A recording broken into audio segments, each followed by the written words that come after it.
দই কাতলা বানানোর জন্য 4 পিস কাতলা মাছ নিয়েছি। মাছের পিসগুলিতে সামান্য লবণ মেখে রেখে দেব। এবারে কড়াইতে তেল দিয়ে তেলটা হালকা গরম হয়ে আসার পর মাছগুলি দিয়ে দেব। মাছগুলিকে খুব লাল করে ভাজবো না, হালকা কালার চলে আসলেই তুলে নেব।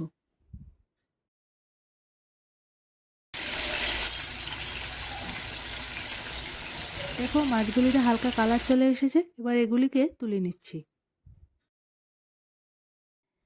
এবারে কিছু গোটা মশলার সাথে সামান্য পেঁয়াজ বাটা দিয়ে মশলাটাকে খুব ভালোভাবে কষিয়ে নেব। মশলা কষিয়ে নেওয়ার পর এর মধ্যে দিয়ে দিলাম টক দই। টক দইটা কিন্তু পেঁয়াজ বাটার সাথে খুব ভালোভাবে মিশিয়ে নিতে হবে।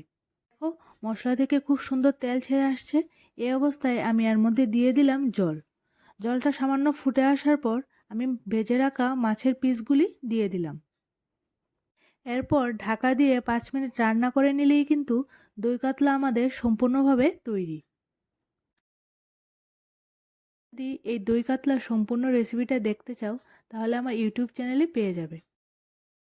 ভিডিওর লিঙ্কটা ফার্স্ট কমেন্টে দেওয়া আছে।